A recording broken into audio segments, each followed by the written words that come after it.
Bienvenue dans l'Académie de la vie augmentée, AKEVA. Je ne m'appelle pas Dupont, mais ce n'est pas pour cela que c'est écrit Ducon. Je suis le guide Martial Bissog. J'ai écrit à un aîné, un ami, Michel Onfray, qui a créé l'Académie, qui a créé l'Université libre de la pensée. Il est français, agrégé de philo, et il a arrêté d'enseigner parce qu'il trouvait qu'enseigner pour 10 personnes, c'était pas ça son but. Il devait impacter le monde entier. Et il a créé son université libre. Et il se balade dans toute la France. Et les gens viennent, ils sont 1500. Et il fait ses lives, les gens sont 2000. Ils écoutent, ils prennent des enseignements et il vend ses livres.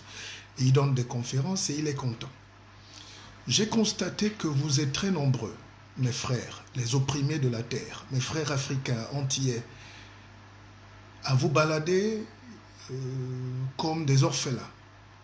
Parce qu'effectivement, chez nous, on n'a pas des gens qui prennent des responsabilités pour enseigner, pour aider, pour éduquer, pour soutenir, pour tendre la main. On a des frères pour danser et boire le champagne toute la nuit, ça ne manque pas. Mais quand on a un business plan, quand on veut monter une petite société, quand on veut maintenant trouver des partenaires, ou simplement quand on veut, dans ses recherches académiques, chercher un aîné qui est médecin mais qui peut nous prêter son bord, comme on disait à l'époque, on n'a plus personne. Quand on est abandonné en Europe, il y a des formations professionnelles, il y a la vie qui va vite, les démarches administratives, on n'a personne. On n'a pas quelqu'un à qui on peut passer un coup de fil. Sachez donc aujourd'hui que toutes les autres communautés sont rassemblées. Les autres avancent. Quand un Chinois atterrit à Paris, il ne va pas à Pôle emploi. Il a déjà les adresses de tous ses frères qui sont là, ce qu'ils font, les vendeurs, où ils sont, dans le 13e, les boutiques. Et il va le lendemain, il commence. Nous, tu entends toujours que, gars, j'ai mon diplôme, j'ai mon master 6 là depuis, mais j'attends au quartier. On n'a pas de société. Je prends à témoin même des frères qui montent des entreprises. Même quand le gars il est employé dans une entreprise, il est l'ennemi de tous les autres noirs qui vont venir. Il y a 20 ans, j'étais fonctionnaire dans un grand média de France. Et les gens qui m'ont le plus combattu, c'était souvent les autres frères africains parce qu'ils avaient peur de ne plus être les seuls Africains à parler sur RFI ou sur France Bleu ou sur France ceci. Merci Zuckerberg de nous donner l'opportunité d'inscrire les gens dans l'académie. Vous n'avez pas de démarche à faire. J'ai eu un frère et un ami qui m'a appelé parce que vous êtes très nombreux. Je change vos vies. Sans prétention. D'ailleurs, pourquoi même dire sans prétention? Avec la prétention qui va avec. Je change des vies. J'ai du pouvoir pour ça. J'apporte des solutions. Des frères m'écrivent inbox, des gens m'appellent, je suis ouvert 24 heures sur 24, on partage les connaissances. Qu'est-ce qui tue l'Afrique aujourd'hui? C'est l'égoïsme. Qu'est-ce qui tue l'Afrique aujourd'hui? C'est le mauvais cœur. Qu'est-ce qui tue l'Afrique? C'est l'emprisonnement des valeurs. J'ai deux choses qui me choquent d'abord. On a assassiné un Africain, un être humain, c'est un médecin, un docteur, en France, juste parce qu'il était noir. Et qui l'a fait? C'est un arabe. Nos frères arabes, avec qui on partage le même territoire, le même lit, quoi, le même lit géographique. Si c'était un petit voyou qui jouait entre les banlieusards, on allait dire, oui, non, le gars est docteur en droit, il passe. On le tue parce qu'il est noir. Et pourquoi l'autre a le courage d'aller le tuer? C'est parce qu'il voit que c'est un nègre. Il ne veut même pas savoir. Donc que tu sois médecin, producteur, ingénieur ou quoi, l'autre te voit en 2019 comme un nègre. Ce n'est pas une injure, mais comme un moins que rien, comme un animal. Mais parce que nous ne nous donnons pas la valeur. Pourquoi j'ai décidé de faire ce direct ce soir? Parce que, je vais vous donner d'abord les 8 clés de la magie qui libère l'indépendance intellectuelle, matérielle, la richesse, l'équilibre financier. Je comprends que c'est la pauvreté qui nous rend méchants. La famine nous rend peut-être aigris. Mais est-ce que dans notre fond, l'Africain lui-même n'est pas né méchant? Je suis des directs où des adultes passent le temps à se dire la Côte d'Ivoire contre le Cameroun pour une danseuse qui, je ne sais pas de quoi vous parlez. Eudoxie a fait quoi? Eudoxie n'a pas fait quoi? Des adultes passent des semaines. On va en parler pendant 6 mois. Des directs pendant 6 mois.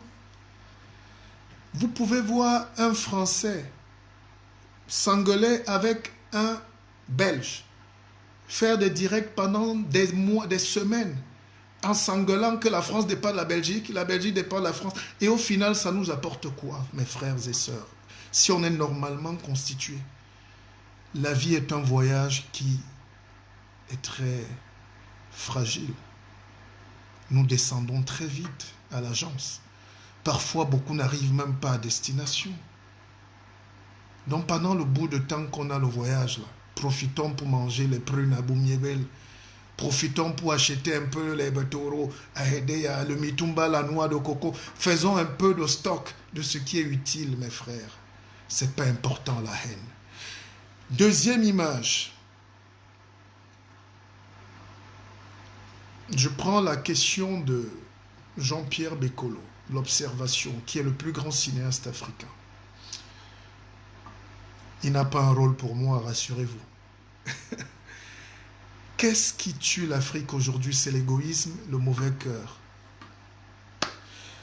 Alors, l'image, moi, qui me choque, mes frères et sœurs, je parcourais mon Facebook, j'ai vu une image qui est en train de vous choquer, vous tous.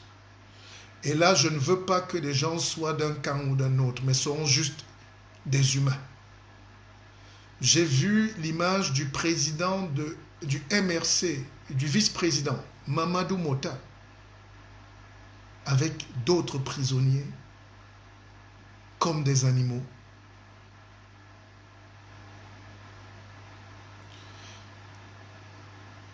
Et au-dessus de leur tête, j'ai vu des rangers, des bidas. Et ça m'a rappelé l'image des étudiantes de Boya, derrière le camion, qu'on a roulé dans la boue, qu'on a fessé avant.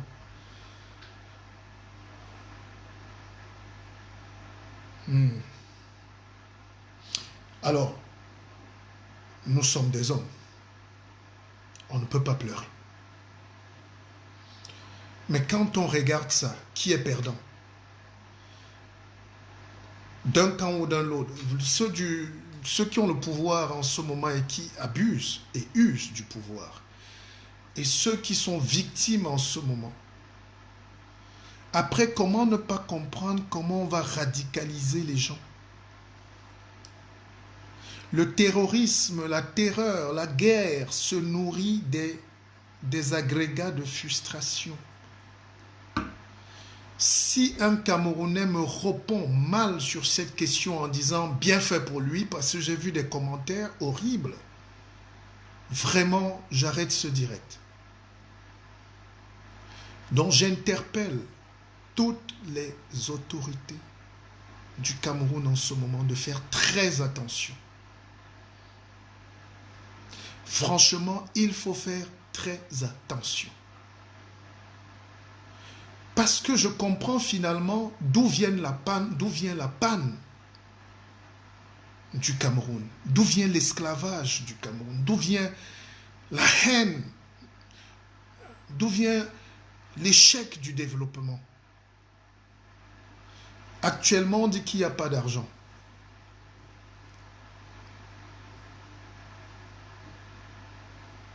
Je ne veux pas que un ministre ou quelqu'un de Yaoundé m'appelle après. Je ne veux pas.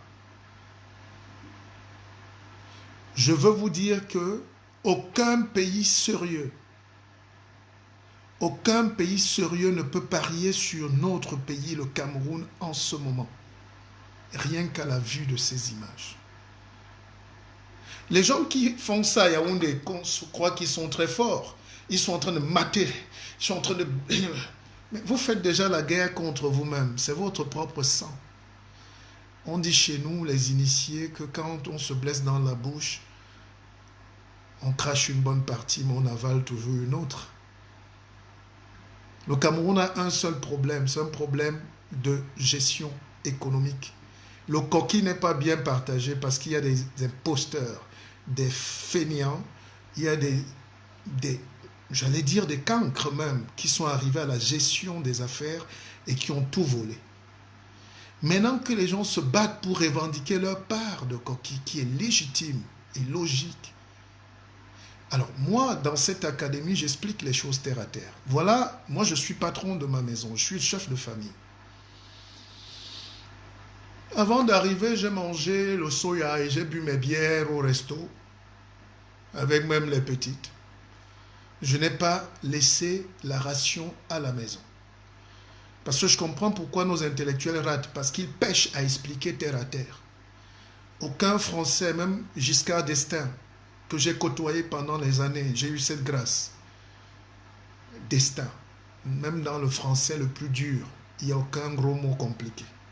Pourquoi chez nous, un gars qui a même un BTS, quand il se met à parler pour le gouvernement, on n'entend plus rien à la télé? C'est parce qu'ils veulent voler.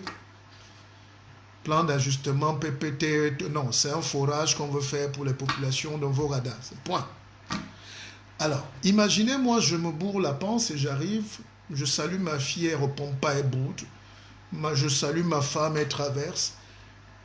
Et je suis le premier à venir dire dans ma télé, vous voyez comment ma fille est mal élevée? Elle ne peut même pas me respecter. Elle sabote son père.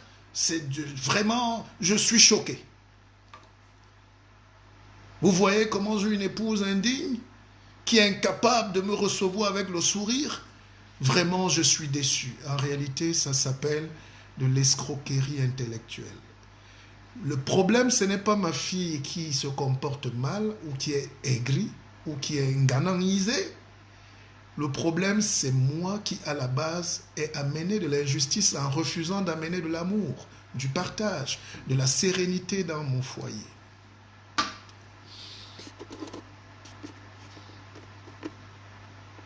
Nous sommes malheureux. Nous sommes malheureux. Nous sommes malheureux. Never you cannot see that kind of stupid sense between two words. Nous sommes malheureux.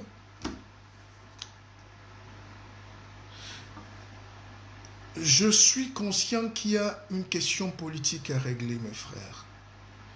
Mais vous croyez que ces images-là n'attestent pas qu'on est une dictature? Enfin, qui peut être fier? Je ne sais pas. Je ne veux même pas défendre peut-être le président Biya, mais comment on peut lui présenter la situation? Vous croyez que qui va venir investir? C'est pour ça que le Cameroun est en train de disparaître sous nos yeux. Rien ne marche. Je peux vous faire des confidences. Vous allez dans une société au Cameroun actuellement, même les sociétés parapubliques, vous arrivez à Camerco, vous trouvez 800 employés. Il n'y a pas d'avion. Tous les ministres appellent, tout le monde appelle pour l'intervention, même mon neveu, même mon cousin, même mon fils. Il n'y a pas d'activité. Et après, on se plaint qu'il y a la mauvaise gestion. C'est une incapacité managériale, c'est une cécité managériale. Voilà l'échec du Cameroun. Quand les Chinois construisaient le port de Kribi, ils avaient prévu 50 bureaux pour 50 personnes. Parce qu'un port moderne, ce n'est pas plus de 50 personnes. Aujourd'hui, ils ont plus de 400 employés. 400 employés.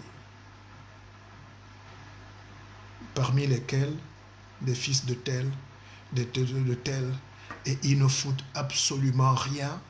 Ils sont payés sur le dos de l'État. L'État est en faillite.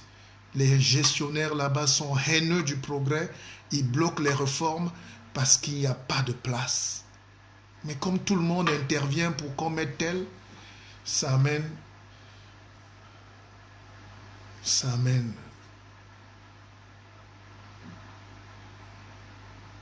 de la défaite, de la crise. Je vous prends juste ces deux exemples pour vous faire comprendre l'échec du management. Mais non, les images de brutalité que vous mettez là, que le monde entier voit, que CNN a récupéré, quand on va dire demain que le Cameroun est une dictature, vous allez venir dans vos CRTV là défendre l'ignominie alors que les images sont palpables. J'ai fait un direct l'autre jour où j'ai dit que 80% des gens qui sont dans ces prisons, surtout à Kondengui ou à Noubel, doivent être dehors. Si on nous écoutait seulement un peu, on libérait ces gens. Ça n'a pas fait 2 jours. Les enfants ont commencé à réclamer le pain, la farine, le riz bouilli, le maïs bouilli, le haricot périmé. Quand les Européens entendent que vous donnez aux prisonniers du maïs avarié et pourri, et une fois tous les 2 jours, vous appelez ça un pays? Ça nous honore?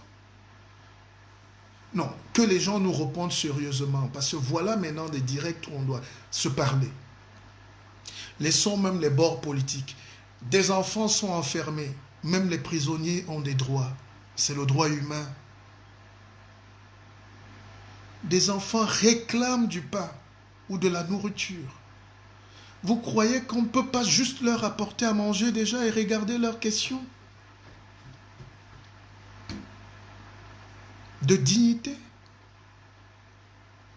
Vous savez, Cheikh Anta Diop a dit que le noir ne sait pas qu'il est l'homme le plus important de la civilisation parce que c'est lui qui a commencé la civilisation.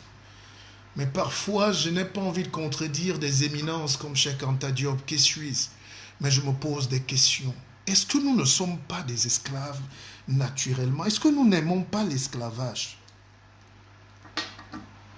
Avant de vous donner les clés tout à l'heure, dans le cadre de l'académie, j'ai écrit un livre qui est un best-seller mondial, Partir comme on est venu, vous devez le commander. Merci à ceux qui l'ont commandé et qui le commandent encore, vous êtes très nombreux. Merci de la patience. Le livre est dans vos boîtes mail très bientôt. Donc continuez à le commander parce que c'est vraiment ça les vraies armes de la révolution. C'est mon livre et vous devez le lire.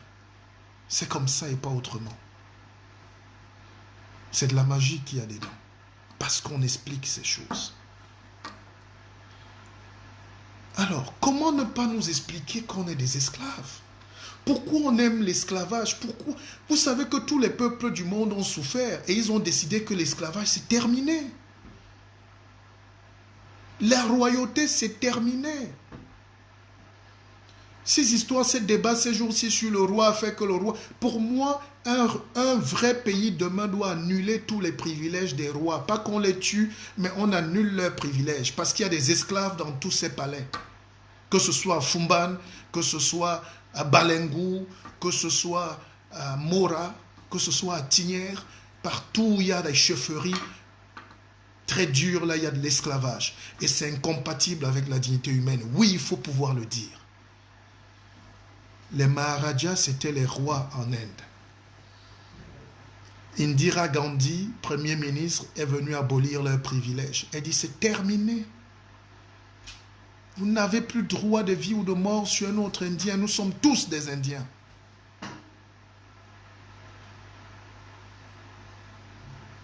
Nous sommes tous des Indiens. Et d'autres ont commencé à fuir, à partir et tout. Mais ceux qui sont restés se sont adaptés. Ils ont transformé leurs chalets, leurs châteaux en hôtels, en guides touristiques, en hauts lieux de pèlerinage et ils ne sont pas morts. Je ne veux plus qu'il y ait du royaume dans un État. Je ne veux plus ça en Afrique, je ne veux plus ça au Cameroun. Voilà des choses qui nous retardent. Parce que finalement, je vais vous expliquer. C'est ça les causes de la mauvaise gestion du Cameroun. On va arriver jusqu'à Itoudi tout à l'heure. Calmez-vous. Moi, je suis un procédurier. Parce que quand ces gens que vous appelez vos rois, qui à la base, moi-même je suis un roi, je suis un pépé. C'est un roi qui parle là. À la base, le roi, c'est l'autorité morale et spirituelle. C'est lui le lien entre nous et les ancêtres. C'est le sorcier. C'est lui qui nous garde l'écorce. C'est lui qui parle, il chuchote, il veille sur nous. Mais à partir du moment où il est déjà partisan, et j'ai suivi un roi oser venir se justifier à la tribune l'autre jour, ça devient de la mesquinerie. Un roi mesquin est un roi nulard, est un roi qui ne doit pas exister en 2019. Ça peut faire mal, mais c'est comme ça. Parce que le roi va vendre l'énergie, la magie de tout son peuple à l'administration. Et le roi dans l'administration est un sous-fifre. On l'appelle auxiliaire d'administration. Dans un chef de district, comme il y avait avant, un sous-préfet est au-dessus du roi. Parce que le roi a même un petit salaire. Ça s'appelle la corruption mentale. Et cette corruption a amené la corruption des âmes, qui a amené la corruption politique et qui est en train d'amener l'assassinat des valeurs. Les rois sont en train de s'opposer au génie. Les rois sont en train de s'opposer à ceux qui doivent gérer la cité. Les rois sont en train de s'opposer à ceux qui sont en train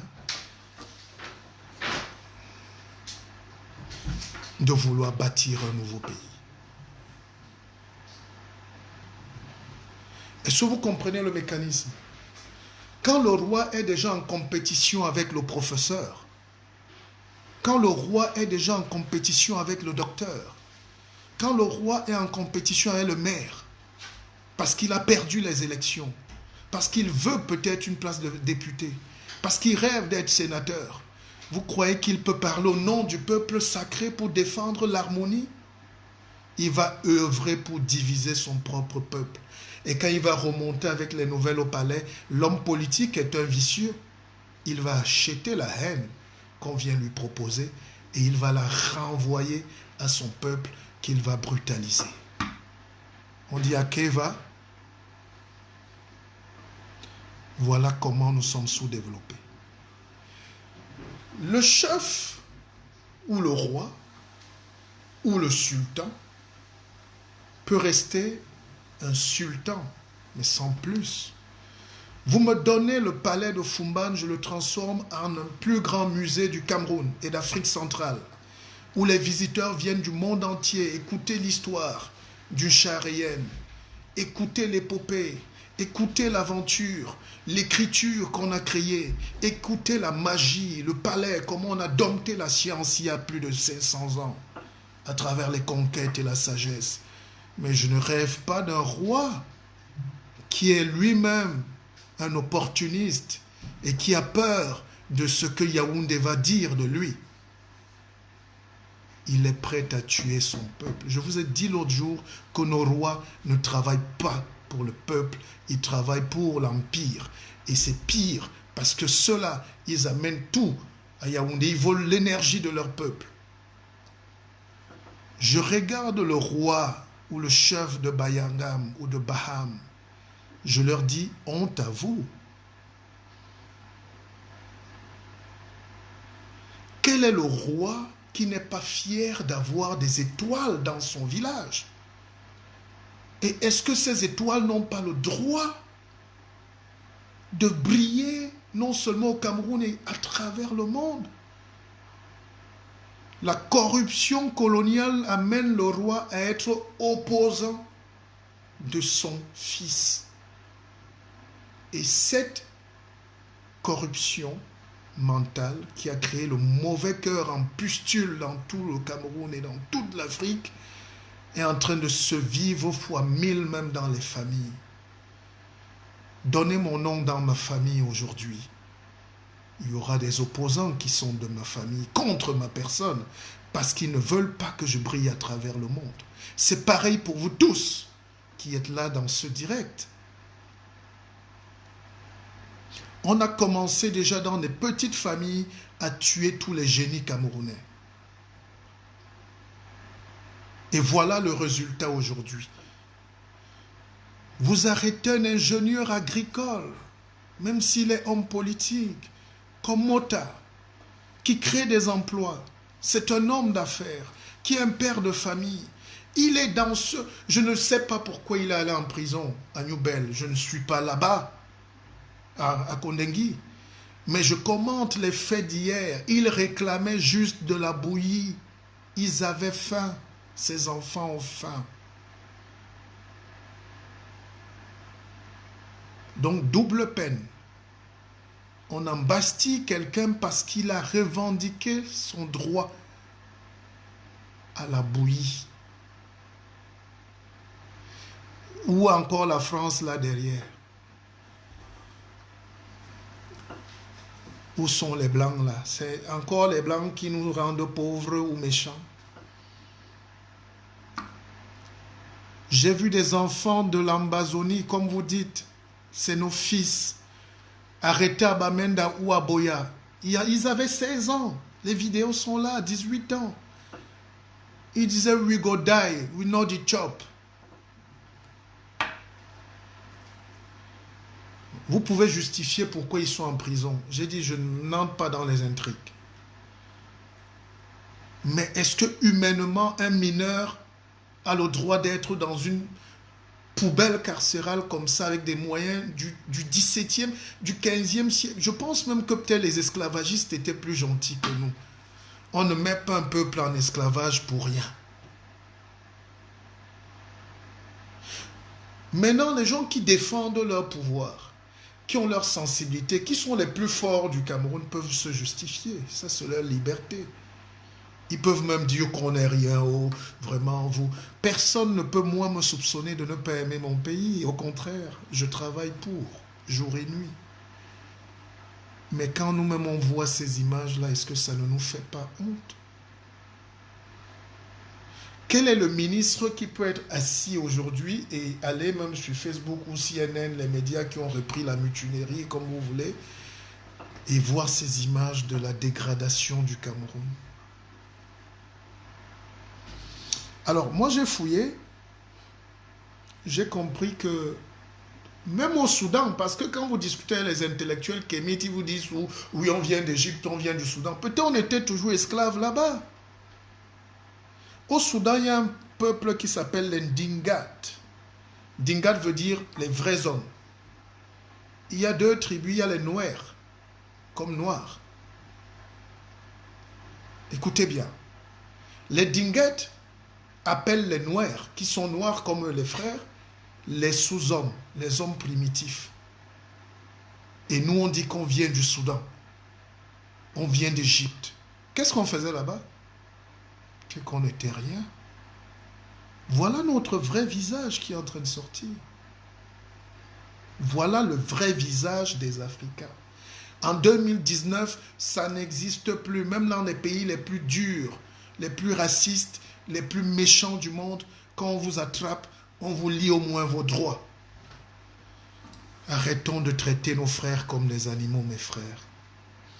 Je vous apporte ce message de paix et d'amour, si vous pouvez nous écouter. Le Cameroun ne peut pas s'arrêter. Et ce qui me fait plaisir, c'est que même ceux qui sont avec le palais en ce moment, ceux qui défendent le système, commencent quand même à comprendre que là, on pousse quand même le bouchon, non? Bon, et si ce n'est pas Paul Biya qui le fait, ou qui le dit ça, qui est en train de faire ce travail au Cameroun? Mais donnez-nous les noms.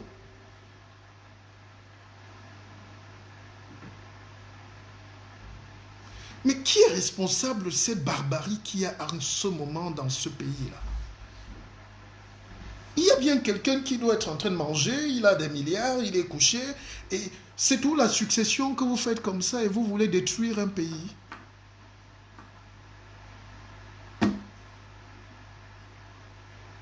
Dites-moi quel investisseur, moi je vis en Suisse. Je veux amener 10 partenaires. Chacun a peut-être 1 milliard pour aller créer même une petite plantation. Qui va même oser prendre l'avion? Est-ce que ces gens même du gouvernement réfléchissent? Toutes les images véhiculées, tout ce qui vient de là et qui est négatif, économiquement est d'abord un désastre pour le pays.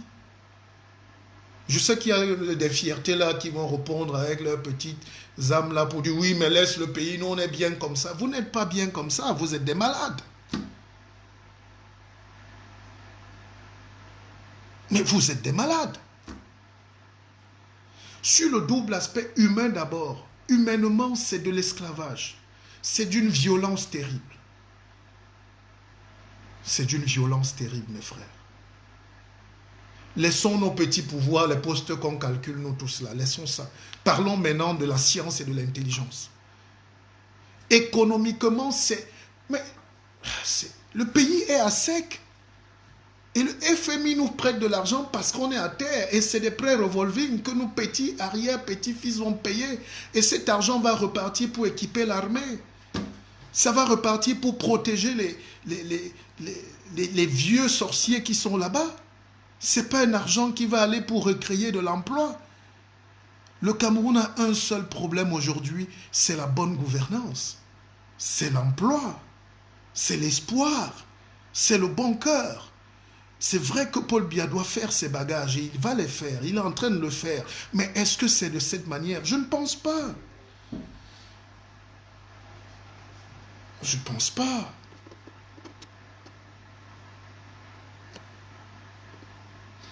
Mais qu'est-ce qui nous empêche un pays de miel? Est-ce qu'il n'y a pas quelqu'un à Yaoundé qui peut venir même à la télé et dire, bon, écoutez, arrêtons ça. Faisons moins comme des humains. Toutes les valeurs du Cameroun sont en train de fuir. Voilà la réalité. Les enfants sont en train d'errer dans le désert. Voilà la réalité. Donner ce pays à 2 petits Suisses en 2 mois, on le transforme en Jakarta. J'ai un ami qui est en Indonésie en ce moment. Il me dit, mais il est au paradis. Les herbes sont partout, la forêt, les touristes. Il a compté plus de 2 millions de touristes. Kribi, une ville que je connais, comme je connais tout le Cameroun, n'a aucun touriste.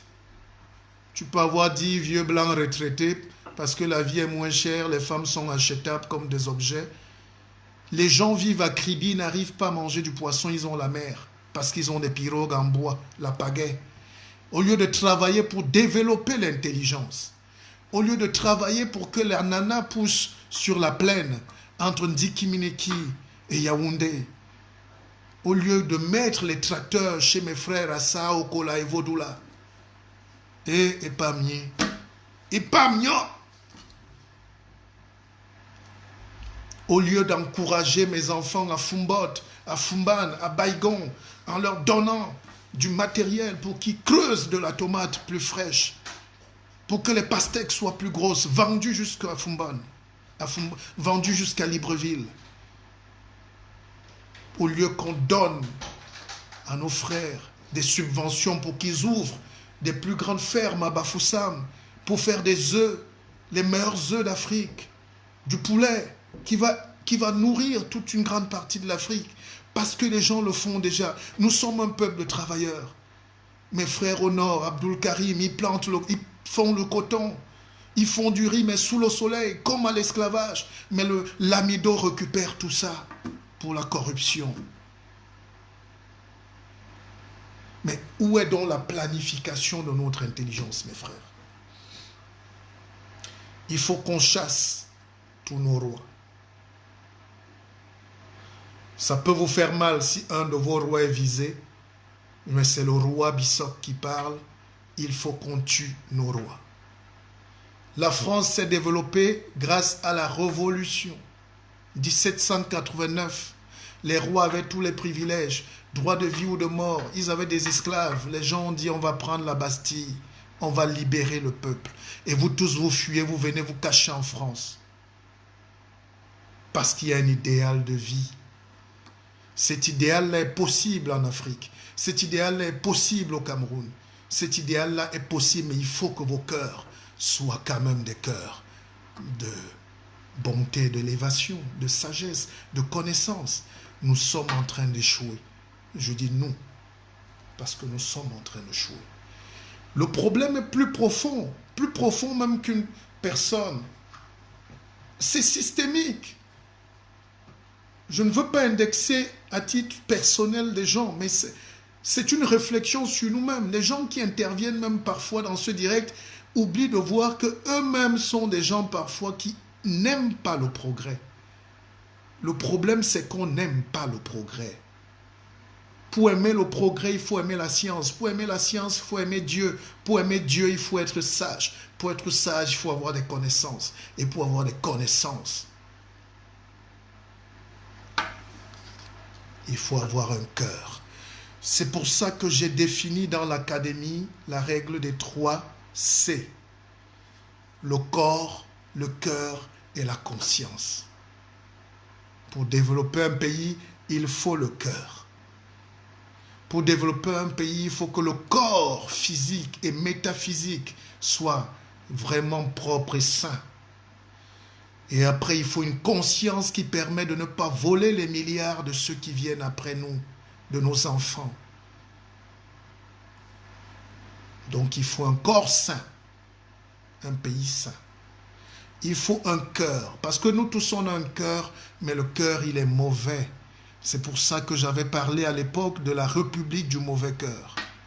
La politique, ce n'est pas les petites équations pour chercher à être maire ou député en ce moment, ce n'est pas important.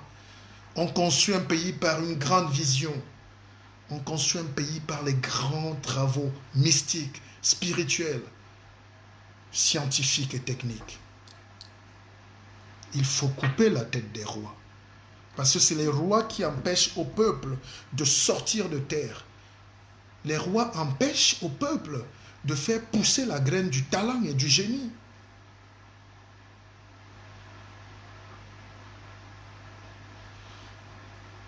Je vais vous faire une confidence.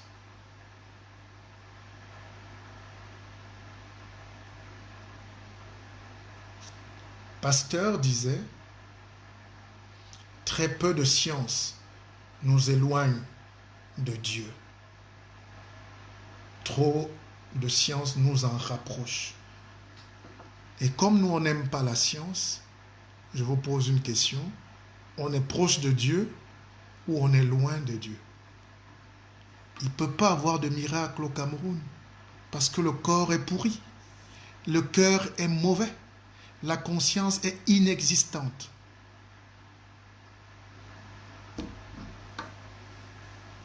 On dit à Keva,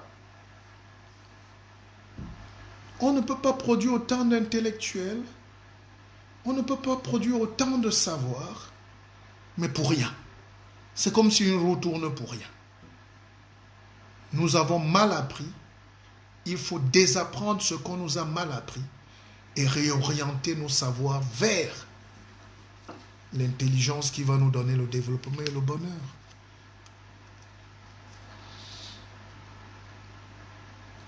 Au Moyen-Âge, il y avait les rois, les papes. Le pape arrachait tout. Parce que ça remontait au Vatican, à Rome. Le roi venait prendre toutes les patates et les ignames des populations. Et puis la révolution est arrivée. Il faut vous rappeler ça.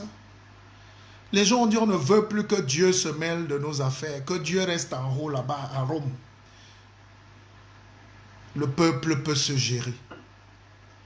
Et le peuple a amené ses rois qui ont commencé à faire la même faute que les papes qui ramassaient tout. Les rois ont commencé à confisquer le pouvoir spirituel, à confisquer la nourriture, à arracher le coquille, à voler le macabo du peuple. Les gens se sont levés dans le monde entier depuis 1789 en France pour casser tout ça, pour couper la tête des rois. Et il y a encore aujourd'hui des présidents qui se prennent pour des rois. Il faut couper leur tête. Je suis pour que le roi reste un guide mémoriel, une icône, celui qui est le lien entre l'au-delà et son peuple. Je suis pour que les rois restent dans leur chefferie, qu'on vienne les voir en tant que sages. Mais ces gens qui discutent les postes avec nous, qui discutent les salaires avec les populations, qui discutent le talent qu'ils n'ont pas, Parce que quand on est roi, on n'a aucun talent. À quelques exceptions près. On est roi de manière spermatique. Périclès, le roi d'Athènes, avait les fils les plus bêtes de toute la Grèce antique. Périclès. Donc le roi parfois a des enfants les plus idiots qui lui succèdent. Et on veut me dire qu'ils doivent rayonner sur le professeur, sur Richard Bonin, sur Faustin Tapa, sur... En 2019, ça n'existe pas. C'est le mérite qui va nous donner la place de roi. C'est le talent qui va nous donner la place de seigneur. C'est la reconnaissance de l'effort qu'on apporte. La Bayam Selam qui se bat pour nourrir 8 enfants est une reine.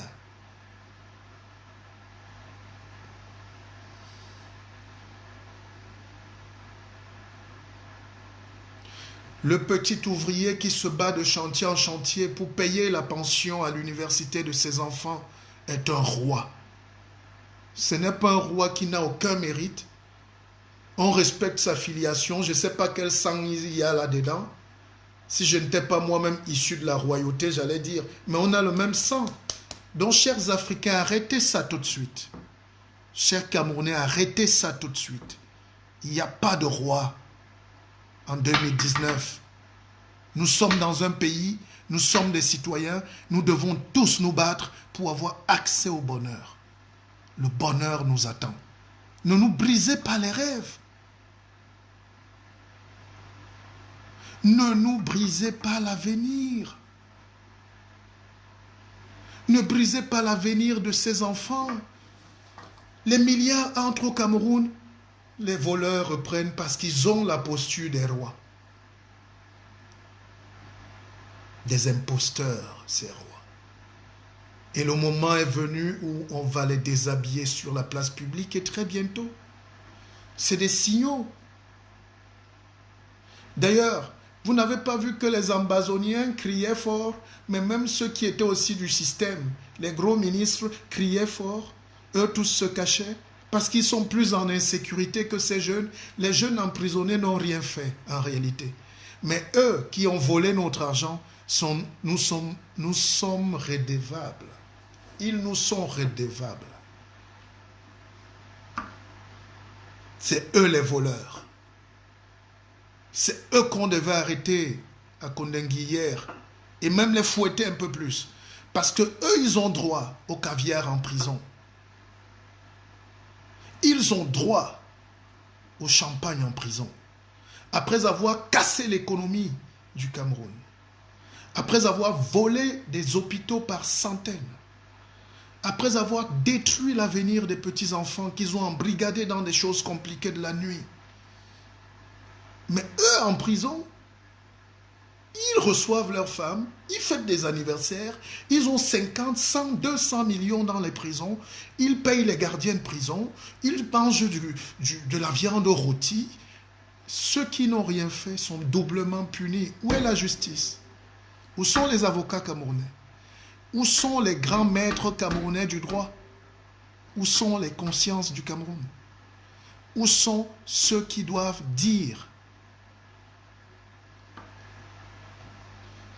Voilà ce qu'on appelle le satanisme.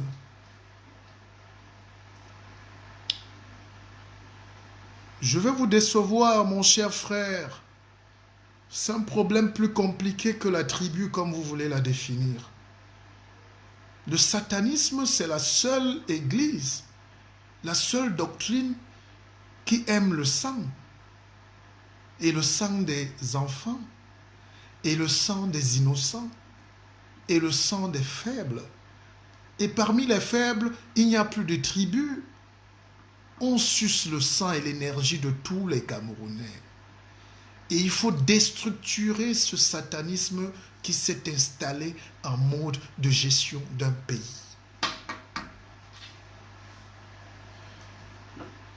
Il faut déstabiliser le satanisme dans ce pays. Et c'est déjà un problème plus mystique encore. C'est un problème plus profond. Mais nous allons trouver les solutions. Nous sommes en train de trouver les solutions. c'est la république du satanisme. Cherchez la définition du satanisme. C'est quand les gens commencent à se réjouir de tout ce qui est négatif. C'est quand les gens commencent à trouver qu'on peut violer une femme à midi, c'est normal. C'est quand les gens commencent à justifier qu'on peut emprisonner quelqu'un juste parce qu'il a marché pour sa liberté. Et on dit c'est normal.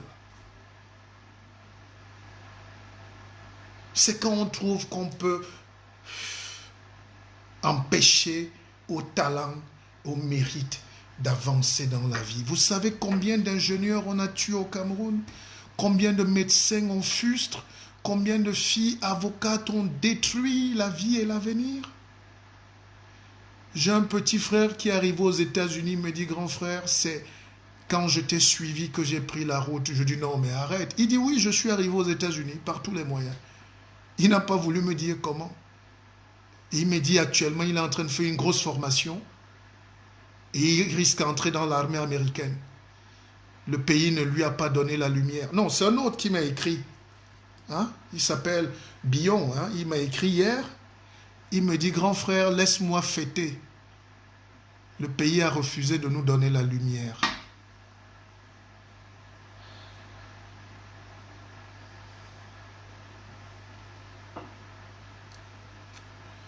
C'est très fort, ça. Un enfant qui est recueilli en France, qui a des papiers, qui a la nationalité, qui n'avait même pas un matelas pour faire...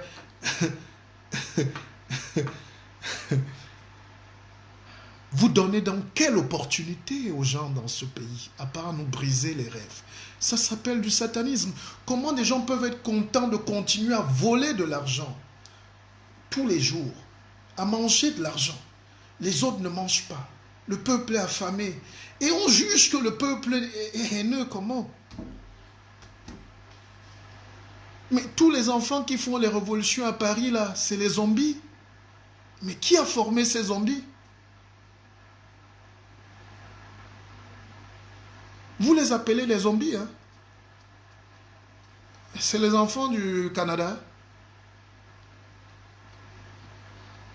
C'est vos enfants. Quelqu'un m'a demandé l'autre jour, qu'est-ce que je pense d'un Ghana? J'ai dit, vous voulez que je pense quoi d'un Ghana? Ghana est exactement la réaction chimique issue de vos laboratoires avec des mauvaises manipulations. Vous avez mal manipulé un produit chimique et il est en train d'exploser à votre visage et vous dites que le produit chimique... Non, c'est vous qui êtes responsable. Vous ne permettez pas l'éclosion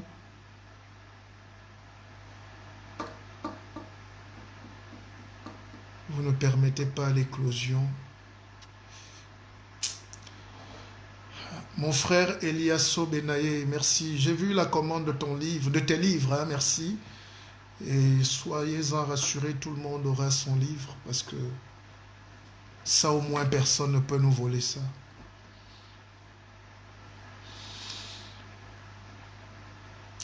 Passons maintenant à la deuxième phase. Parce qu'ici, c'est l'académie.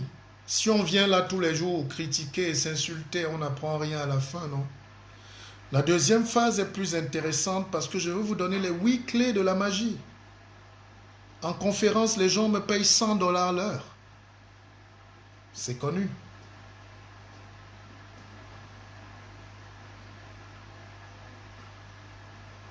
Je paye très cher. Je fais payer très cher mes conférences.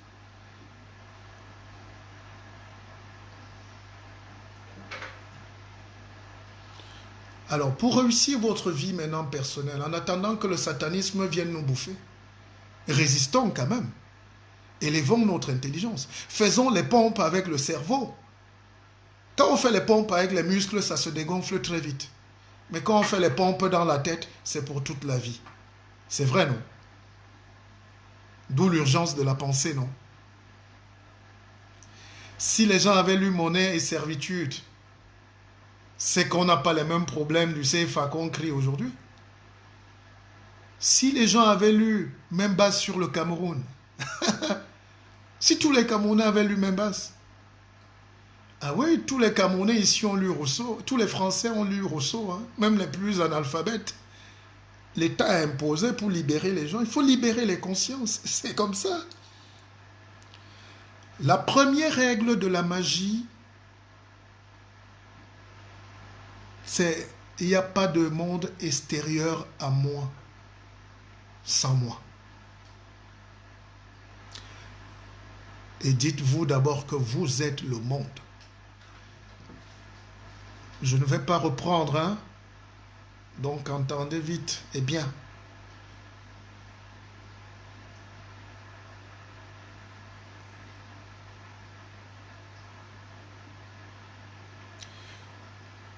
Deuxième règle, je suis le monde.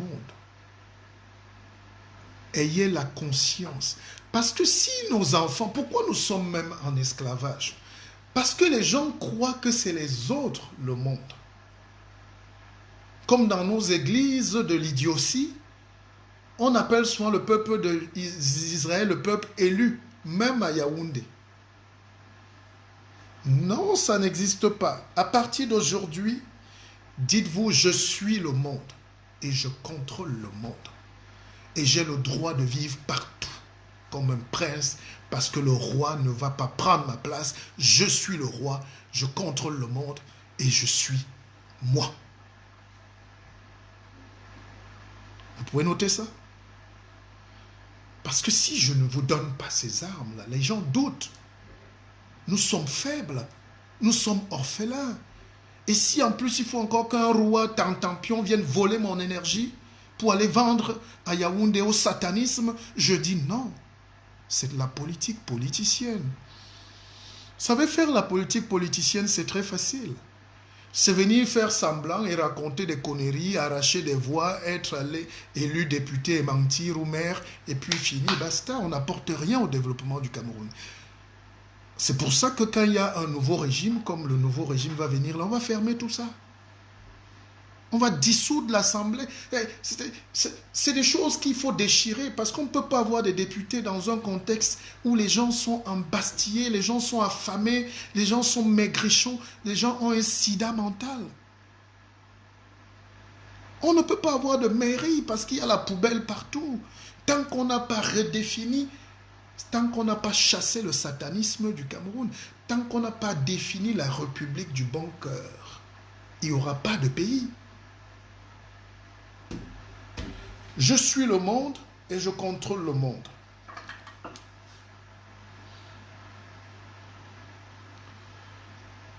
Troisième règle.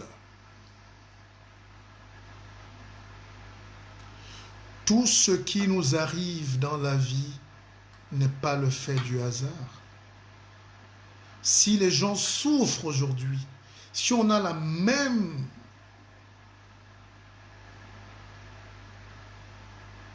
énergie négative, si on a le même système depuis les indépendances, ce n'est pas le hasard. C'est bien parce qu'il y a quelque chose qui ne va pas. Pour que cette chose nous arrive donc de mieux demain, il faut ce que j'ai appelé la claire conscience. La claire conscience. C'est ce que vous avez appelé la clairvoyance. Voyance. Clairvoyance. Les Européens sont clairvoyants. Ils ont eu la claire conscience. Maintenant, ils ont le clair amour. Ça revient à notre règle des 3 C là-bas. Il faut libérer déjà les gens quand on est dans un pays normal. Il n'y a plus de prisonniers politiques dans le monde. Qui défend le régime du Biya là-bas? Qui défend ce régime? Vous dites que le papa là n'est pas dictateur, mais vous faites tout au quotidien pour prouver exactement qu'il est dictateur. Les gens sont en train de couler des larmes aujourd'hui. J'ai vu des gens couler des larmes.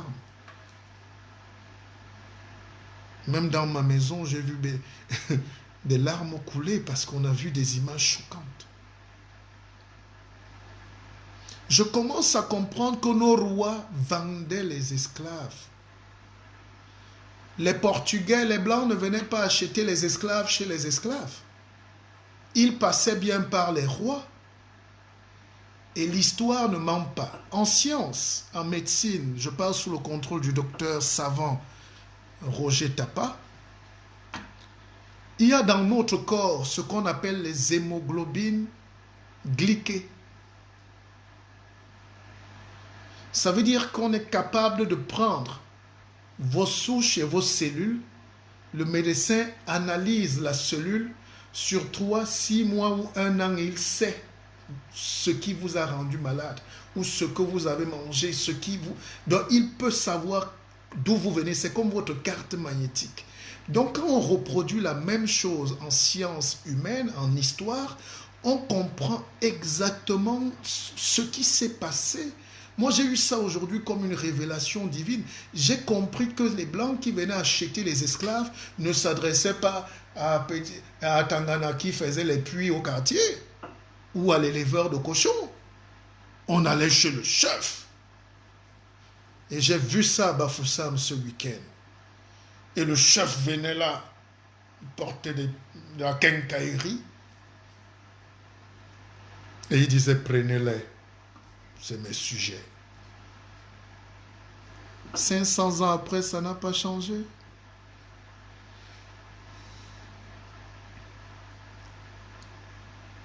Il faut donc pouvoir être et être au pouvoir. Il faut pouvoir être et être de pouvoir et être au pouvoir, mais avec la clairvoyance. Quand on roule en Europe, les routes sont développées, ceci, les lumières, la lumière partout. Le bonheur, et il le fabrique, le bonheur.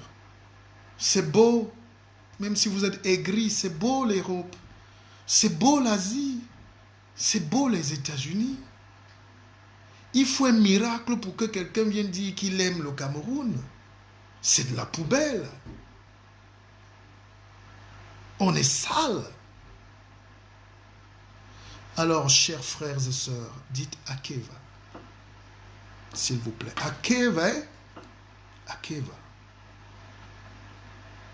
Ouvrez donc le troisième œil. Serge Thomason, ce débat n'est pas une moquerie. On parle d'intelligence. Je parle des structures et vraiment pas des personnes. Et c'est ça la pauvreté qui nous anime. Parce que vous allez vous lever là demain, vous n'allez rien retenir de mes enseignements. Ça sera pour passer les messages. Il faut faire un direct pour répondre. Il a parlé mal de tel. Il a dit tel mal de tel. Mais ce n'est pas à ce niveau.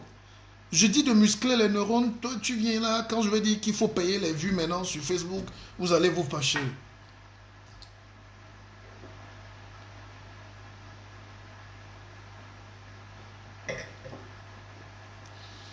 Le peuple va lui-même voir ses imposteurs et pleurer avec les yeux. Vous allez voir, non? Vous allez voir la sorcellerie bientôt. Vous-même, vous prenez vos gens, vous en faites ce que vous voulez, vous les érigez en ce que je ne sais pas quoi, mais vous allez le payer très bientôt. La pauvreté se multiplie très vite, c'est un cancer. Et la pauvreté chez nous, c'est qu'on prend toujours les plus faibles, les médiocres, pour leur donner un statut de roi qu'ils ne méritent jamais. Laura Rose, je ne vends pas mon livre sur Amazon, je vends mon propre livre. Amazon, c'est Jeff Bezos qui est devenu milliardaire en vendant les livres des gens qu'il n'a jamais écrits lui-même. Rien n'empêche un Africain de vendre 1 million de livres.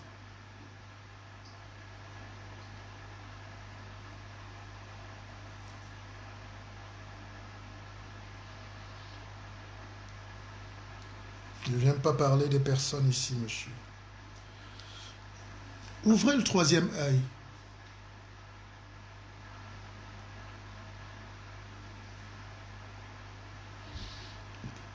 vous me regardez avec 2 yeux. Mais ceux qui seront membres de l'académie savent qu'il y a un 3e œil.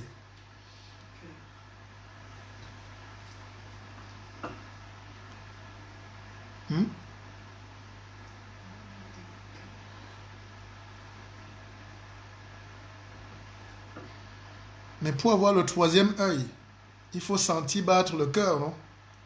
Mais si le cœur est mauvais,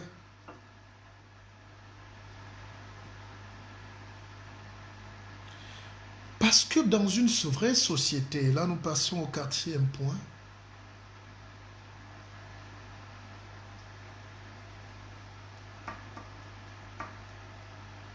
c'est ce qu'on va appeler être son propre GPS. Il faut être aligné avec sa personne, sa conscience et son cœur. Ça s'appelle le GPS de Dieu. Quand je dis ça, certains crient et se braquent. Je n'ai pas parlé du christianisme et des religions des autres. Je dis Dieu, c'est une force mystique et spirituelle. Il faut donc accepter de s'aimer pour aimer les autres. Si on s'aimait au Cameroun, si on s'aimait, n'est-ce pas quelqu'un allait appeler, même un papa là, un capo là-bas au pays, dit non, ne fouettez pas les enfants en prison là-haut. Non, il n'y a personne qui est modéré en ce moment. Il n'y a pas quelqu'un qui peut se lever là pour dire non, non, oui, il y a eu revendication, s'il vous plaît, ramenez le calme et vraiment, bénédiction, baissez les cœurs, écoutez ces enfants, asseyez-vous, on arrive, on va parler les enfants. Il n'y a personne au Cameroun en ce moment. Chacun est extrémiste de la haine. Dès qu'on fait un direct ici pour insulter, le même direct reprend de l'autre côté les autres. Mais vous faites un concours d'insultes avec qui, mes frères?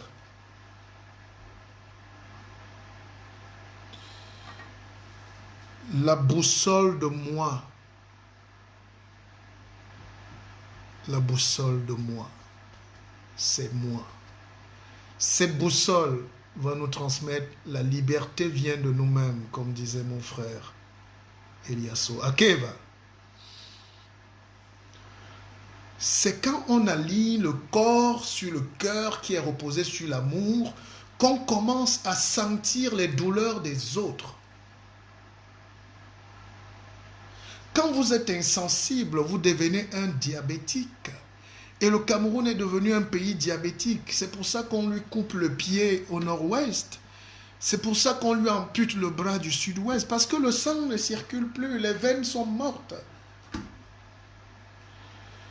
J'aime la médecine. J'aime la science. Je suis en train de créer des petites choses ces jours-ci. Je suis dans la recherche parce que ça nous manque.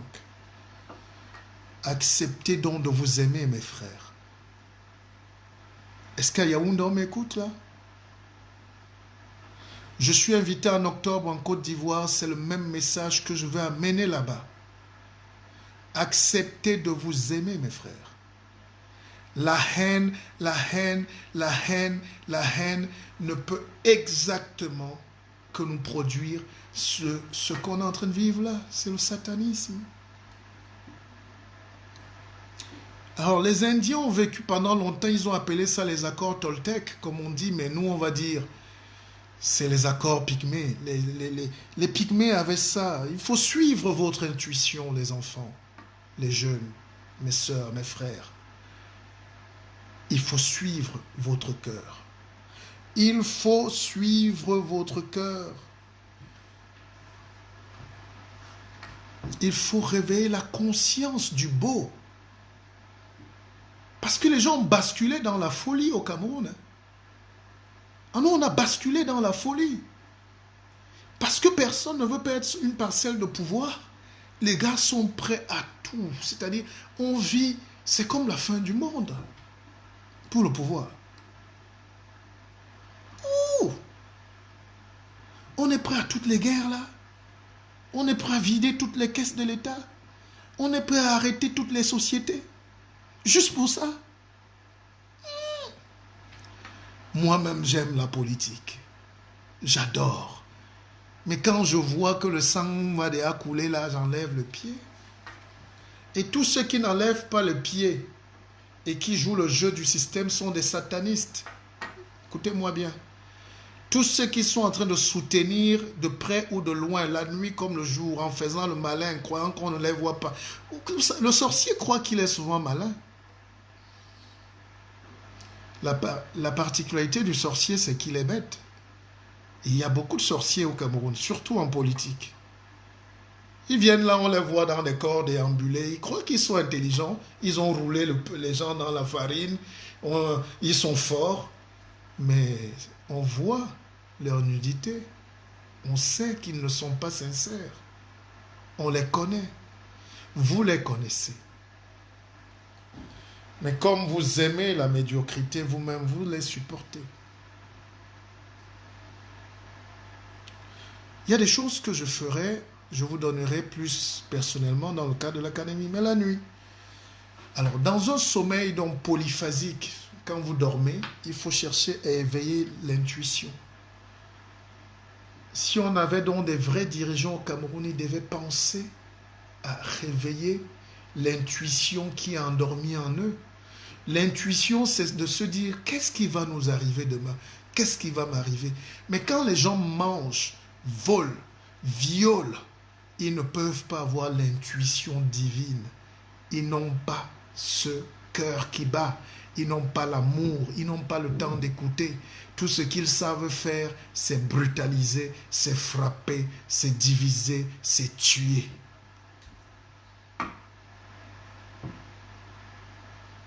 Vous savez que même en dormant, vous pouvez avoir un sommeil polyphasique qui vous permet d'écouter la voix du Seigneur.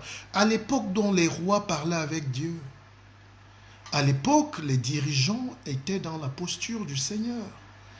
On écoutait, et quelques grands dirigeants écoutent.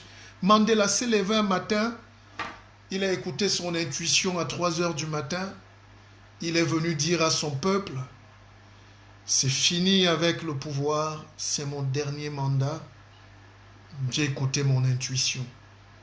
Dieu m'a parlé.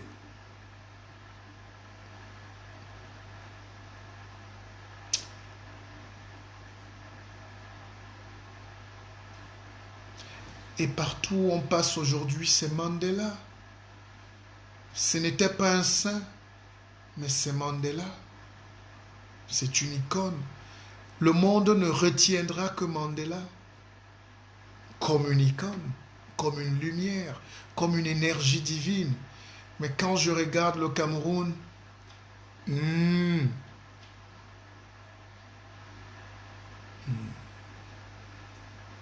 fait pitié. Chers frères et sœurs, moi je peux faire 2 heures de direct.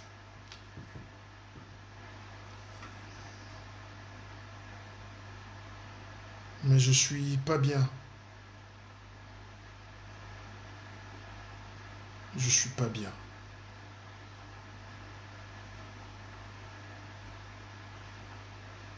Et j'avais prévu de vous donner encore plus d'enseignements ce soir, mais je ne suis pas très bien.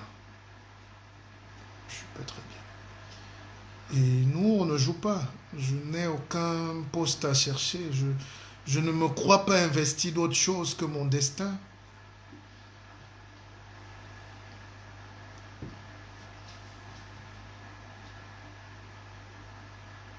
Je suis pas bien. Et s'il y a un seul Camerounais qui est bien ce soir, je pense que c'est un sataniste.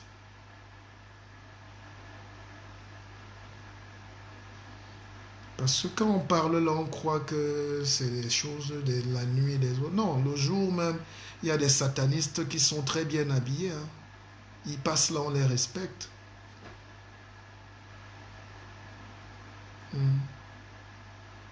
C'est clair qu'on a basculé dans le satanisme. Non, on a basculé totalement dans le satanisme.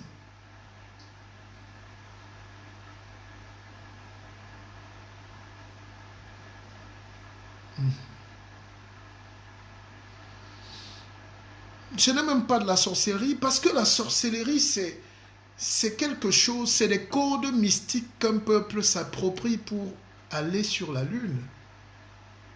Vous savez, dans les villages, ceux qui sont initiés, ils savent qu'on a des oncles, on a des frères qui allaient sur la lune, non? Et j'ai un ami qui me racontait justement une bonne histoire. Dans le sud du Cameroun, là-bas, il y avait des jeunes qui disaient, nous, on va aller sur la lune ce soir. Avec tel vieux, avec tel vieux. Et ils allaient sur la lune. Ils connaissaient Mars. Ils n'étaient pas allés à l'école, mais ils connaissaient qu'il y a Mars, Platon, Saturne et la lune. Et après, un de ces jeunes-là est mort de palu, 40 degrés au village, on l'a mis sur le pouce-pouce.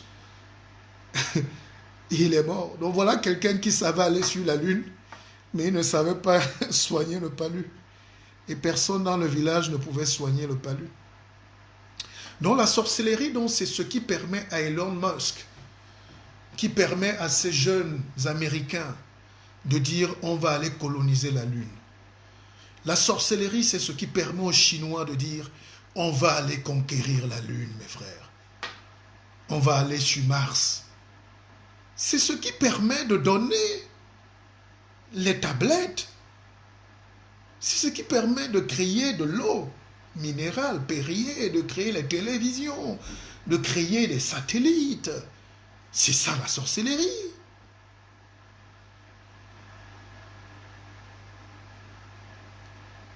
Mais nous, on a le satanisme qui n'a rien de positif, à part enfermer les gens, nous entretuer entre nous, créer la misère, amener le désespoir dans toutes les familles. C'est le satanisme. Ça n'a rien à voir. Quand vous êtes en Suisse, ici, vous êtes dans un état sorcier. La haute sorcellerie, c'est la haute science. Tout ce qui sort d'ici est bon et sucré.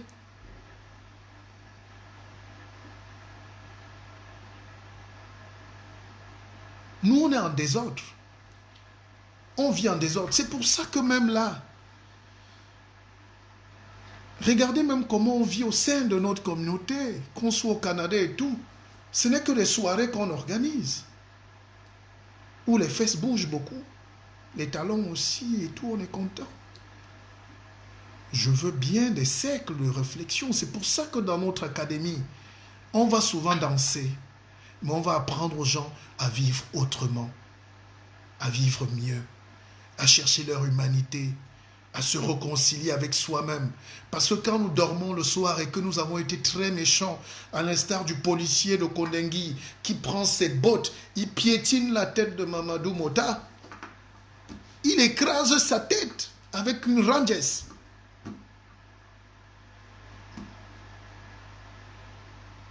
Mais ce militaire-là, lui, n'a pas... C'est pas un homme. Il n'a pas une famille. Même si on les a dit allez arrêter les gars, il est obligé de mettre la tortue. Pourquoi on nous bastonne? Pourquoi on nous tape même depuis? Pourquoi moi, un type comme moi, on va me taper? On va m'humilier, pourquoi?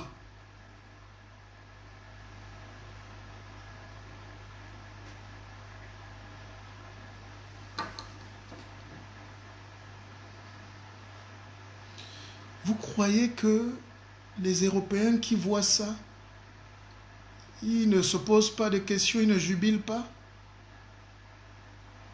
Ils comprennent qu'on a quelque chose qui ne va pas dans nos têtes. Donc quand ils se préparent là à venir reconquérir et recoloniser l'Afrique, c'est parce qu'ils savent qu'on a un degré mental d'animal. On a peur de nous-mêmes. On n'est pas des grands. On est médiocres. On est des fous. Et ils parlent en disant qu'on ne respecte pas le nègre. Oh, vous savez, c'est l'histoire de nègre. Vous croyez que pour que les États-Unis interviennent au Cameroun, il ne faut pas 3 minutes? La France, pareil, ça ne coûte pas 5 minutes à la France. Elle a les bases militaires au Gabon. Le Gabon, ça a 15 minutes Libreville est à 15-20 minutes de Douala. Hein. Il y a une base militaire. Il y a une base espagnole là à Malabo. Hein. Il y a une base chinoise. Non, ça ne les intéresse pas. Ils comprennent qu'on n'est rien. Et ce on n'est rien là, moi ça m'affecte. Parce que quand on passe ici, même avec nos costumes, le gars qui sait que chez vous, quelqu'un m'a demandé un jour, à Berne, un ami, un Suisse, bien. On a fini une conférence, il me dit, mais monsieur Martial Bissoc, vous développez des théories terribles, vous êtes extrêmement brillant, mais qu'est-ce que vous faites ici?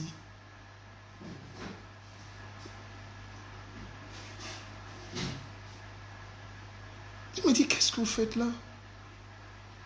Et le simple fait de ne pas pouvoir lui dire ce que je fais là, il a compris que chez moi, il y a quelque chose qui ne va pas. Il y a quelque chose d'inabouti. On n'a pas construit un pays pour donner la liberté, l'espoir aux gens. On n'a pas donné le bonheur ou l'opportunité du bonheur. Et je ne suis pas très fier de tous ces Camerounais qui sont, eux, contents de ce qui se passe. Ils continuent de boire, de dépenser, de danser dans les snack bars à Yaoundé, Douala, Bafoussam. Ils disent que le pays est bien et beau. Vous n'avez pas honte.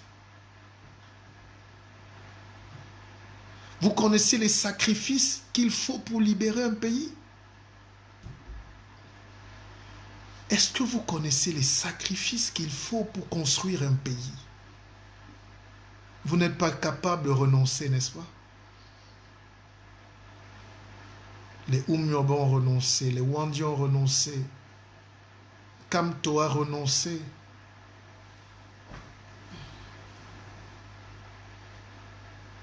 Kamto, il a renoncé. Vous ne renoncez à rien. Jusqu'au tombeau.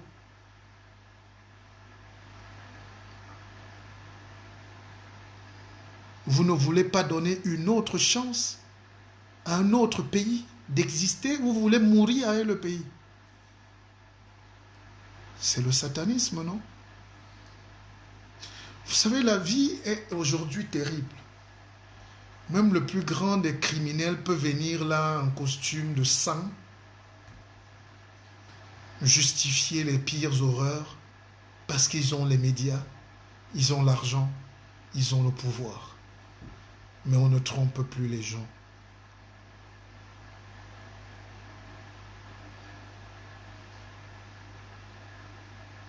On ne trompe plus le peuple. Le monde entier nous guette. Ils vont nous prêter de l'argent. Ils vont reprendre leur argent. Ils vont nous faire payer ça. Si on ne peut pas payer, ils confisquent la forêt. Ils font comme l'huissier. Le FMI, c'est un huissier de justice. Hein. Ils confisquent tout. Et regardez comment on a la chance d'avoir un peuple qui sait fabriquer l'argent. Seulement ça. Mais on est en train de tuer ce peuple. Est-ce que vous savez qu'à l'ouest, au nord-ouest et au sud-ouest, ce que vous appelez anglophones, c'est des gens qui sont libres. Je vais donc vous faire une confidence. C'est parce qu'on ne veut pas qu'ils soient libres qu'on est en train de les tuer. On est jaloux parce qu'ils sont jaloux de leur liberté. Je vous ai expliqué l'autre jour la théorie du Kumbabret. Ils ont appris à fabriquer leur pain eux-mêmes. À Bamenda, ils ont appris à fabriquer leur huile, Mbanga Oya, eux-mêmes. Ils ont très tôt pris leurs armes de la liberté. Ils ont appris à créer leur propre petite usine de tout ce que vous savez. Ils fabriquaient tout.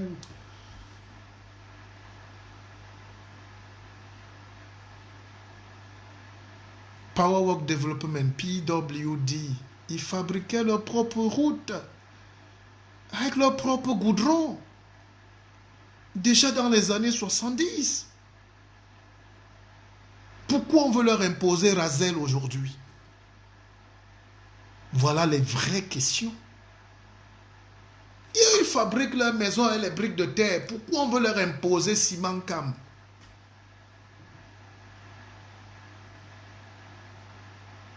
Du groupe Lafarge. Si c'était même encore Dangote, on pouvait dire oui. Mais voilà EDEA par exemple. EDEA, tout ce qu'il y a EDEA, c'est la moto. Vous avez le sous-préfet, le préfet qui ont des 4x4 et le reste du peuple a la moto. On met nos enfants sur la moto, les femmes sur la moto, les cuisses sont dehors. C'est du satanisme. Les gens avaient les Rolls-Royce, c'est EDEA dans les années 70. C'est EDEA qui donne la lumière au Cameroun. Mais ils sont victimes du satanisme. Et les hommes politiques là-bas ont encore le courage de venir se présenter devant ce peuple satanisé. À Limbe, les gens vivaient de leur commerce. À Tiko, ils commerçaient avec le Nigeria. C'est fini. Pourquoi on ne peut pas encourager le talent de chaque région, de chaque peuple à donner plus? Comme ça, il n'y a pas de tribalisme. Le monde, c'est autour de l'abondance, mais l'abondance financière. Il faut augmenter la perception d'une vie abondante, l'abondance financière, l'abondance de l'argent, l'abondance de l'intelligence. Il faut que l'argent entre. Vous avez tué les gens qui font la tontine. Parce que nous sommes, nous, consommateurs.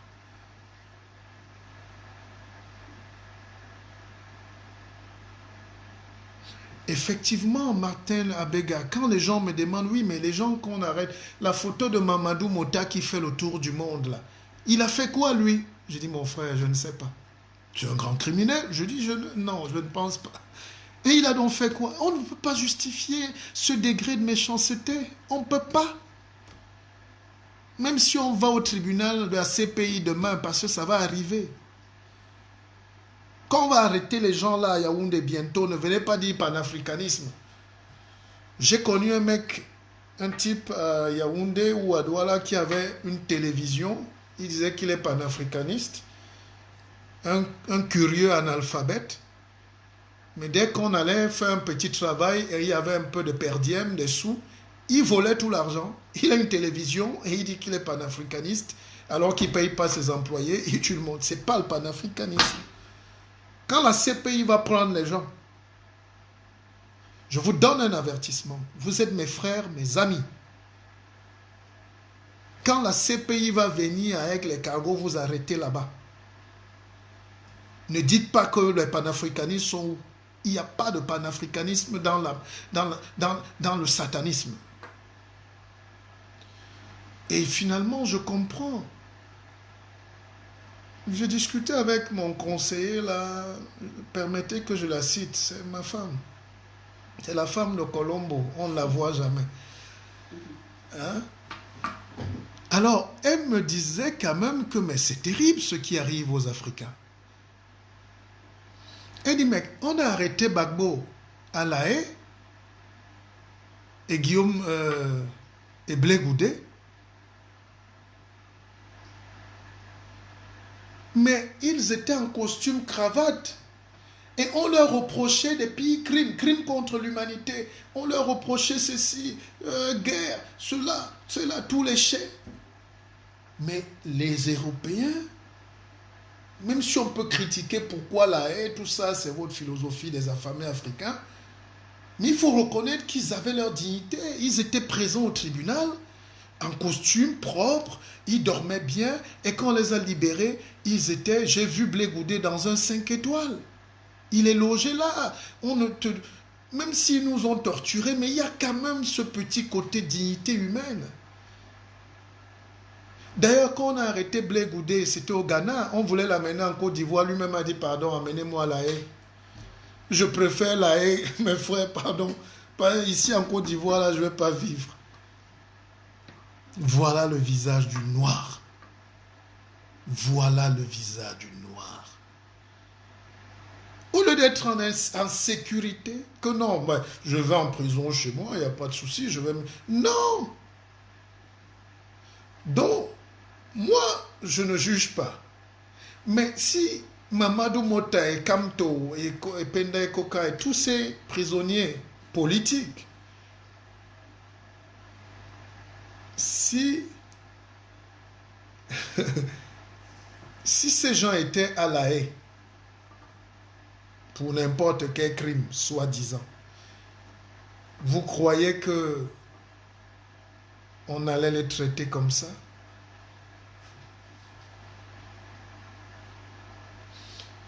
C'est dur de faire un direct où tout le monde a le droit de venir lancer des petits mots. Ndema nous dit quand on n'a pas renoncé, il n'a même pas compris le sens. Tu n'as pas compris le sens. Et quand tu n'as pas compris, demande pourquoi j'ai pas compris. Ou est-ce qu'on peut m'expliquer? Parce que demain, tu as fait un direct pour m'insulter.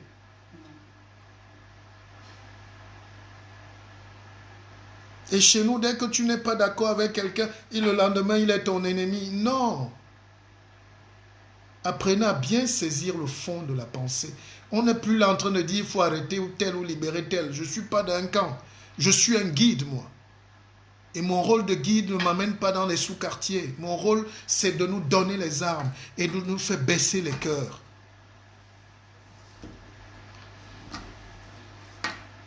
Il n'y a plus d'intellectuels au Cameroun. Paul Aya Abina dit on s'est moqué de lui. Il n'y a pas d'intellectuel. Un intellectuel n'est pas un arriviste, un petit voleur. Il peut traîner 10 tonnes de papier signé par les Européens. Ça ne vaut rien parce que, un, il ne peut pas donner le forage au peuple. Deux, il vole même l'argent qui était destiné à l'hôpital de son peuple. Et il achète le gros 4x4 et du haut de sa fonction, il vient intimider les gens. Vous êtes des imposteurs, monsieur. On n'a pas peur de vous.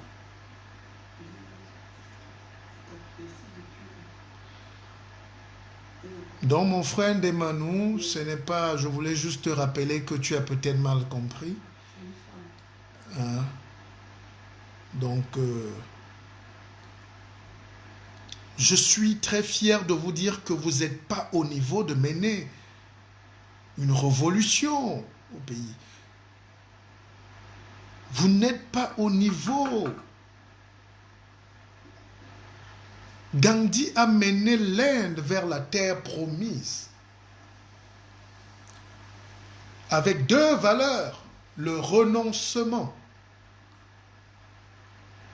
En Dieu, nous croyons, force est en Dieu. Gandhi, brillant avocat, je l'ai dit l'autre jour, enlevait sa veste. D'ailleurs, j'enlève la mienne. Parce qu'on commence déjà...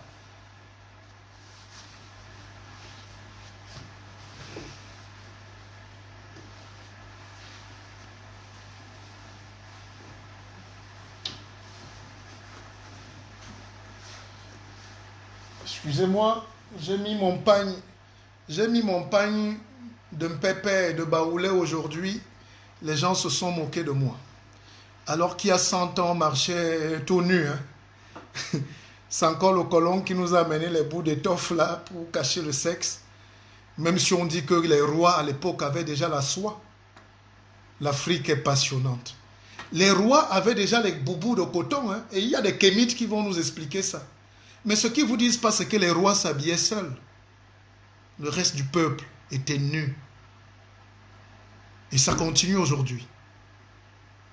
Vous voulez que mon peuple continue d'être nu. Vous avez les 400 vestes, les 600 paires de chaussures Weston non portées. Et quand la prison est fâchée, c'est encore vous qu'on exfiltre. C'est vous encore qu'on protège. Quelle ironie du destin.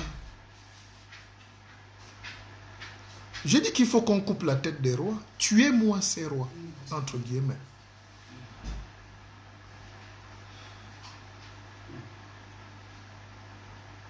Déshabiller le roi, tuer le roi, ça veut dire destituer le roi. Le titre, hein.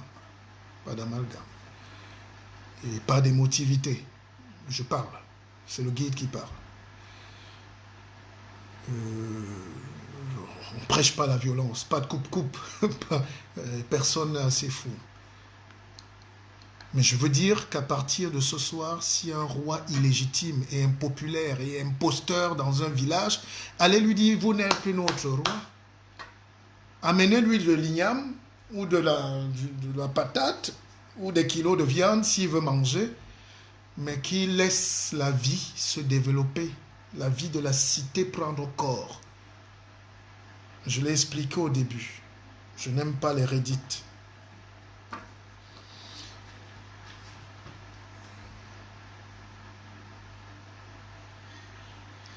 La deuxième grande révolution qui nous attend, donc, ça sera de dire à l'Empire, c'est terminé. Je vous renvoie à vos recherches sur la marche du sel de Gandhi. Un petit drap blanc, un petit sanja et des babouches. Les ciments cam ont commencé à fermer, les Orange Money ont commencé à fermer seuls.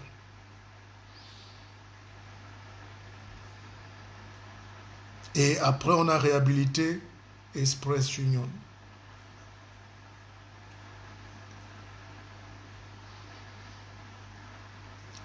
Je vous ai expliqué l'autre jour la malchance du Cameroun, c'est que, et de l'Afrique en général, c'est que les ennemis même travaillent encore pour l'Empire. C'est eux que vous appelez les cadres supérieurs, nos intellectuels.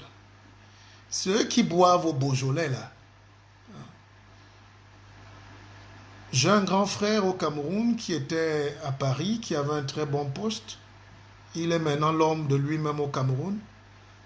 Parce qu'il est dans une bataille pour défendre des plus grosses bêtises du régime. Même quand Yaoundé ne l'envoie pas, il est à la télé. Quelqu'un qui a côtoyé la lumière. Quelqu'un qui, parti de sa brousse là-bas avec sa grosse tête, a réussi à trouver une place dans un monde de lumière.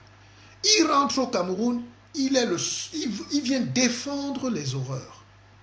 Moi, je vis au Cameroun. Je marche droit comme une aiguille, parce que même quand j'ai souvent eu le privilège d'aller en très haut lieu là-bas, j'ai gardé ma dignité et mon discours. Vous me connaissez. Vous me connaissez. Beaucoup même me connaissent plus que moi-même là. Ils me suivent depuis plus de 25 ans.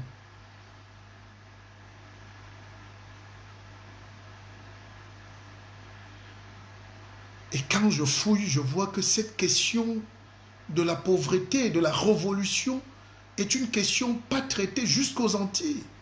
D'ailleurs, beaucoup d'Antillais m'invitent, là, j'irai en Martinique, je vais faire, c'est bientôt, là, je pense en décembre ou l'année prochaine, je suis invité, parce que les questions qu'on touche là, c'est les questions de la libération du nègre. Et c'est une bataille très compliquée, mais tous les autres pays ont réussi à le faire. Les Indiens ont réussi à le faire. Les Anglais ont réussi à le faire. Et les Chinois, pardon, Hong Kong et tout ça là. Le Brésil a réussi à le faire, pas en excluant les autres, mais en captant aussi leur sagesse. Moi, j'ai des amis français que j'ai amenés au Cameroun, qui étaient très brillants. Et avant de partir, là, je dis, gars, mets-moi d'abord, fais un peu la turbine, fais, je vois. Nous, on ne sait même plus profiter de la science des autres. On est en train de nous tuer entre nous parce qu'on n'arrive pas à avancer. Quand on danse mal, on accuse la chaussure, non? Nganang, par exemple, c'est la chaussure. D'ailleurs, il est devenu le caillou dans la chaussure. Mais est-ce que le caillou marche, mon frère? Mais s'il y a un caillou dans la chaussure, Ça veut dire que la chaussure était percée quelque part. C'est le caillou? Non. Mon frère, enlève-toi le caillou que tu as mis ou que tu as laissé entrer dans ta chaussure. Tu ne peux rien faire au caillou. Tu vas casser le caillou. Ah, c'est la défaite de la pensée. Quand je vois tous mes enfants qui se baladent là en Allemagne, partout, en Suisse, au Canada, ces brillants médecins, ingénieurs, je dis, mais à quel moment on va profiter de... Mais c'est incroyable. En réalité, on n'est pas pauvre. Mais le reste des clés magiques, je vous les donnerai plus tard. On ne peut pas tout vous donner ce soir. Hein? Mais il faut augmenter la perception de la vie, de l'abondance. Dès qu'on bascule en mode bon cœur, la perception du monde aussi change. Et le regard que les autres portent sur nous change aussi. C'est pour ça que même si je mets un costume de 6 000 €, quand un petit ouvrier breton me regarde, il sait que je ne vaux rien parce que je suis rien. C'est du mathuvisme inutile. Parce qu'il regarde chez moi, il regarde ma forêt à 100 mm, il voit qu'il n'y a même pas la lumière. Il dit, mais comment des gens qui ont la forêt avec la photosynthèse, toutes les énergies aujourd'hui, on crée la lumière grâce aux feuilles, aux arbres, comment on est dans le noir? Il dit, mais ce militaire-là, ce type-là, c'est un animal. Nous qui venons à Paris, là, à l'époque, on accueillait tous les grands à Paris, là, les ministres et tout, les Blancs se moquent de nous, ils nous regardent comme ça. Il dit, mais les gens, s'ils sont normaux, vous avez les cours d'eau, vous n'avez pas l'eau à la maison. Vous avez les fleuves. Les enfants meurent de bilharziose. À quel point vous détestez le savoir. À quel point vous détestez les génies.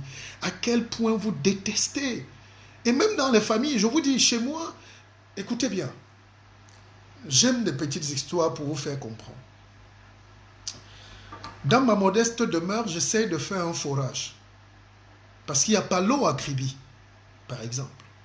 Il n'y a pas d'eau. On a la mer. On a au moins 10 fleuves. La Kienke, Sanaga, Nyong et tout. Il n'y a pas d'eau courante. Et les Chinois étaient en train de faire les travaux d'eau. J'ai fait venir des ingénieurs et des gens pour faire un forage, un puits, terre à terre, un puits. Mon propre oncle et ami a piqué une colère folle. Il dit que je veux jeter 6 millions pour faire un forage alors que les Chinois vont nous donner l'eau. Je dis, mais l'eau est sous mes pieds. Je dois attendre que les Chinois construisent les tuyaux et tout. Et depuis, les Chinois n'ont pas fini parce qu'on a volé nous-mêmes l'argent des Chinois qui devaient nous donner l'eau. Donc, mon propre oncle a fait 1 mois sans parler avec moi parce que j'ai fait mon forage. Il est devenu mon ennemi sérieux. Parce que l'argent des bières est allé au forage. Mais l'eau a fini par couler et tout le monde, le quartier venait se laver et puiser l'eau chez moi.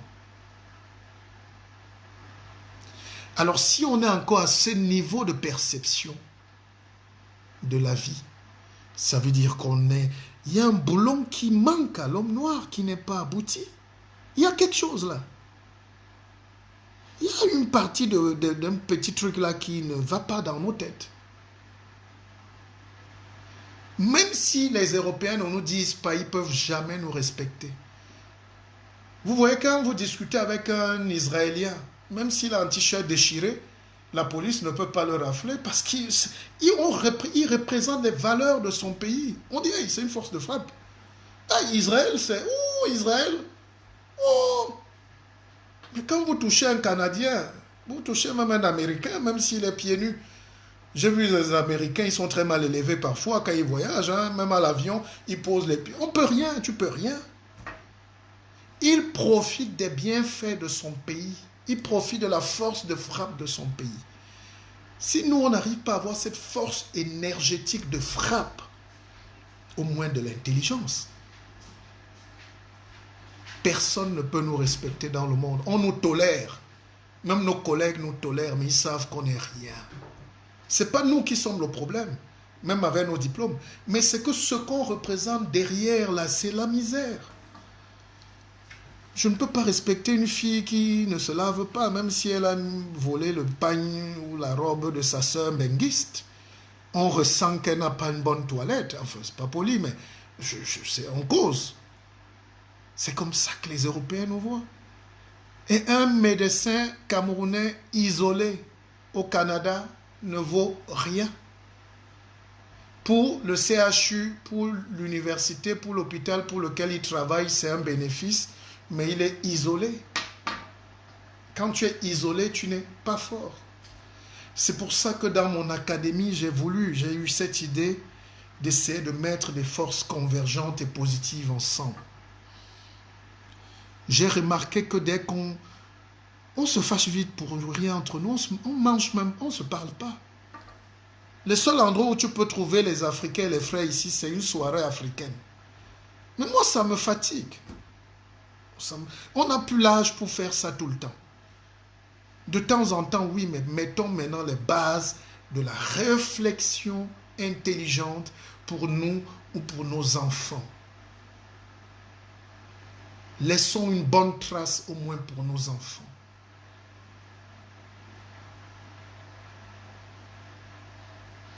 Mba Ibrahim me dit de revenir sur Gandhi. Mon frère, tu as payé. On te dit achète le livre, tu commences à dire, hey, mon frère, tu vas t'enrichir, non? C'est la pauvreté. Une vie d'abondance se mérite. Et on ne reçoit que ce qu'on a donné. Moi, je vous donne tout ce que j'ai. C'est pour ça que je suis riche toute ma vie. Commander le livre, c'est partir comme on est venu. Écrivez-moi une box. Et vivez bien. Vous voyez? Même Facebook aujourd'hui est devenu compliqué. Il faut effacer les gens qui ne vous servent à rien dans vos Facebook. Moi, je suis en train d'éliminer certains amis qui... Il y a un là qui s'appelait Dragon Ball Z. Je ne savais pas qui c'est. Quand je l'ai enlevé, il me dit, mais comment tu me supprimes de ton Facebook? Je dis, mais Adrien, c'est toi qui t'as... Pourquoi tu as masqué dans mon Facebook? Mais viens, affronte. Et c'est quand je l'enlève qu'il se plaint. Mais c'est quel comportement qu'on a, tout ça? Pourquoi on est comme ça? Pourquoi venir en cacher? Pourquoi faire le malin? Montrez vos vrais visages, n'ayez pas peur. Akeva, bienvenue dans mon académie et la révolution est en marche. Que Dieu vous bénisse. Merci. Ayez la paix du cœur. Hein? Ne faites pas de mal. S'il y a eu un mot de déplacé, recadrez-le. Mais vraiment, amour, amour, amour, amour, amour. Baissons les cœurs. C'est valable. Des deux camps, c'est valable à Yaoundé surtout parce qu'ils ont encore la clé. Je suis sûr que s'il y a un décret à 17 h demain pour dire amnistie générale, pas pour les voleurs, mais amnistie pour tous ceux qui payent le prix de leur liberté, vous allez voir qu'il y aura une bonne tension qui va revenir à la normale. Et personne ne peut nous donner ce conseil, ça dépend de nous-mêmes. Les Européens n'ont pas intérêt à ce que vous soyez en paix. Ils font de la politique avec nous. Dès qu'ils entrent au palais, ils disent, oh, vous savez, le chef d'État Paul Biya est un homme d'une très grande sagesse. On a discuté des sujets bilatéraux, des accords commerciaux. On dit commerciaux, hein, voilà. Des accords commerciaux.